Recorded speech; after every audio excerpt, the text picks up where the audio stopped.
조선은 혁명으로 세운 나라입니다. 이상하게 들리실지 모르겠지만 조선은 전쟁으로 세워진 나라가 아닙니다. 놀랍게도 우리 역사상 많은 나라들은 전쟁을 통해서 만들어졌습니다. 거의 조선이 유일하게 전쟁을 거치지 않고 세워진 나라라고도 할 수가 있겠습니다. 혁명, 정도전 스스로도 자신의 행동을 혁명이라고 이야기를 합니다. 그때 혁명은 옛날말 혁명입니다. 한자 그대로 천명을 바꾸는 것, 천명을 혁하는 것, 그것이 혁명입니다. 왕을 바꾸는 것이 혁명이란 말인데요. 그 왕의 성씨가 바뀌게 되면 이제는 역성혁명이라고 하게 되는 것이죠. 하지만 우리가 요즘 사용하고 있는 4월 혁명, 프랑스 대혁명, 이것은 저런 의미의 혁명이 아닙니다. 영어의 레볼루션의 번역어죠. 조선 건국이 단순히 왕을 고치는 데 그치지 않은 사회 체제를 근본적으로 바꾼 혁명이었느냐, 레볼루션이었느냐 하는 것은 조선 건국의 의미에 대한 평가와 관련되는 문제일 것입니다. 자, 이 질문부터 시작해 보겠습니다. 조선 건국의 주인공은 누구인가? 이 질문에 대해서 가장 먼저 나오는 대답은 아마 이성계일 것입니다. 조선을 건국했고 조선의 첫 번째 국왕이 되었던 이성계가 조선 건국의 주인공이었다. 이렇게 이야기해도 틀리지 않는 대답입니다. 하지만 고등학생쯤이 된다면 대답이 달라지죠. 신진사대부 이렇게 나올 것입니다. 그리고 신흥무장도 중요한 역할을 했다. 하지만 저는 오늘 이 질문의 대답을 정도전이라고 쓰고 싶습니다. 왜냐하면 정도전은 그 스스로가 신진사대부였고 신진사대부와 신흥무장의 결합을 가능하게 했고 조선 건국에 정당성을 부여했고 그래서 조선 건국이 단순한 왕실의 교체, 왕위 찬탈에 그치지 않도록 하는데 결정적인 역할을 했기 때문입니다. 혁명에 성공한 사람, 정도전. 자, 그에 대해서 살펴보겠습니다. 정도전의 고향은 경상도 봉화입니다. 그 조상들은 할아버지 때까지만 해도 봉화의 향리를 대대로 세습했습니다. 그러다가 아버지 정운경이 이 집안에서는 처음으로 과거에 급제해서 상경을 합니다. 개경에 가서 살게 된 것이죠. 정운경은 그야말로 개천에서 용난 사람입니다. 단신으로 올라가서 관직이 형부상서에 이릅니다. 요즘으로 말하면 법무부 장관 정도 되는 관직이니까 굉장한 출세를 했다고 할 수 있죠. 그런데 이 정운경에 대해서 사후의 인물평이 이렇습니다. 집에는 모아놓은 재산이 없고 처자는 추위와 배고픔을 면치 못하였으나 깨끗하게 처신하였다. 청렴한 사람이었죠. 정운경이 세상을 떠난 다음에 이 글을 지은 사람이 바로 맏아들 정도전입니다. 저 추위와 배고픔을 면치 못한 처자 가운데 한 사람이 바로 정도전이죠. 정도전은 이런 아버지를 존경했을까요? 원망했을까요? 아마 존경했을 겁니다. 자, 어쨌든 정도전의 가정 환경을 보면 세 가지 중요한 요소가 발견됩니다. 첫째는 지방 사람이라는 것. 봉화는 지방이죠. 둘째는 그 조상이 향리였다는 것. 셋째는 아버지 때 과거에 급제했다는 것. 정도전 자신도 과거에 급제한다는 것. 그래서 지방, 향리, 과거 이 세 가지 요소가 모두 들어있는데 고려 후기에는 이런 사람들이 많이 있었습니다. 그런 사람들을 신진사대부라고 부르고 있죠.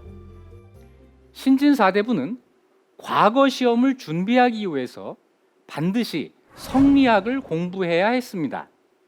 고려 후기의 성리학, 우리가 알고 있듯이 원나라에서 들어온 그 성리학은 이후 조선에서 발달하는 이기 철학으로서의 성리학이 아니었습니다. 리라든지 기라든지 하는 철학적인 논의가 아니라 수기 치인, 나를 닫고 다른 사람을 다스린다라고 하는 지배 계층의 경세론이었습니다. 이런 학문이 원에서 들어왔고 지방 향리 출신의 젊은이들이 그것을 공부해서 과거에 급제했던 것이죠.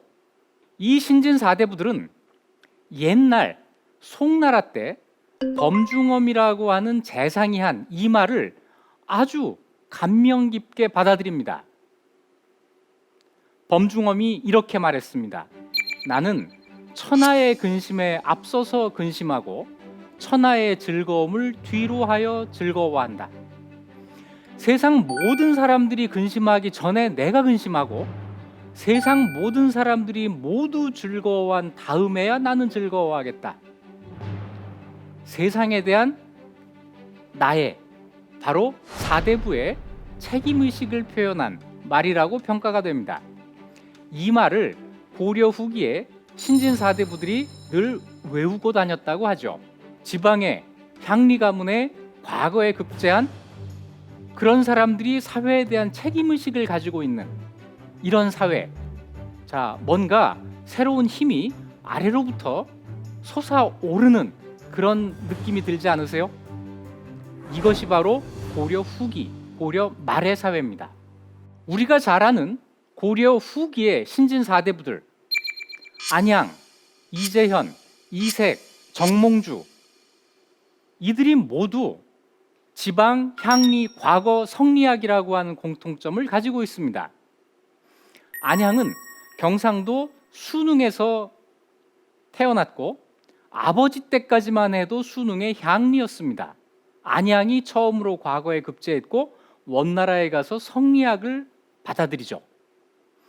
이재현은 경주가 본관입니다. 할아버지 때까지 경주의 향리였고 아버지 이진이 처음으로 과거에 급제하고 이재현도 과거에 급제합니다. 이색은 충청도 한산이 본관입니다. 할아버지 때까지 향리였고 아버지 이곡이 처음으로 과거에 급제하고 이색도 과거에 급제합니다. 정몽주는 경상도 영일이 본관입니다. 정몽주 역시 조상이 향리였고 정몽주가 최초로 과거에 급제합니다. 고려 후기의 신진 사대부, 구체적으로 이런 사람들을 가리킵니다. 정도전도 이 중에 한 사람이죠. 정도전은 21살에 과거에 급제하고 34살에 나주로 유배를 당하는 일을 겪고 42살에 이성계를 만납니다. 51살에 조선을 건국합니다. 20대, 30대, 40대, 50대에 그의 일생을 좌우한 결정적인 전환점 4가지 사건입니다. 그리고 57세에 이방원에게 죽음을 당하죠.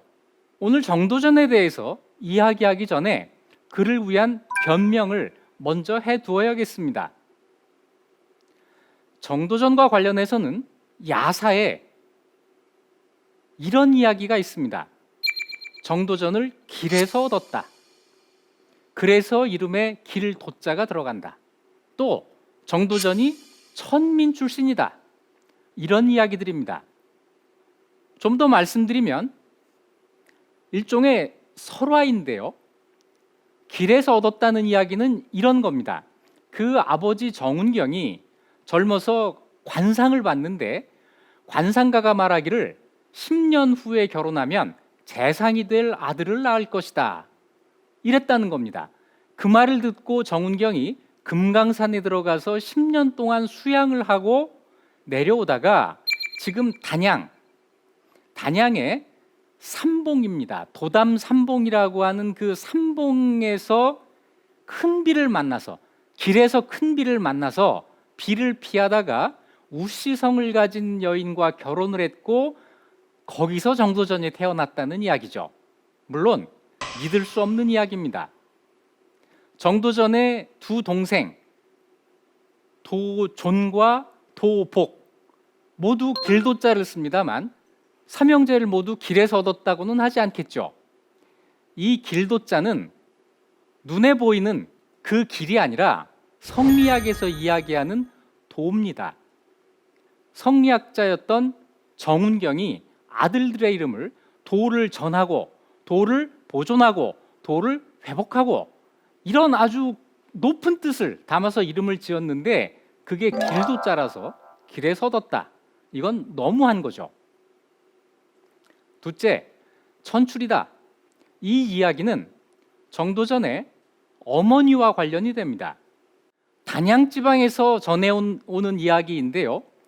김전이라는 승려가 있었는데 그 김전이 산호, 노비, 수의의 처와 사통에서 얻은 딸이 정도전의 외할머니라는 겁니다.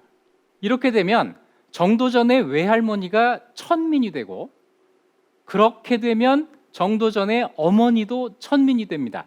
왜냐하면 고려시대의 신분법은 양인과 천민이 결혼해서 낳은 자식은 모두 천민이 된다. 일천즉천 이라는 원칙에 따랐기 때문에 어머니가 천민이 되고 어머니가 천민이면 정도전도 천민이 된다는 것이죠. 이런 이야기가 실록에까지 등장합니다만 모두가 정도전을 공격하고 비난하는 사람들이 한 이야기입니다. 게다가 정도전이 죽은 다음에 이런 소문에 대해서 반론을 제기할 기회조차 갖지를 못합니다. 정도전을 공격하는 사람들의 일방적인 주장을 역사적인 사실이라고 믿기는 어렵습니다. 길에서 얻었다, 천출이다. 모두 아니다.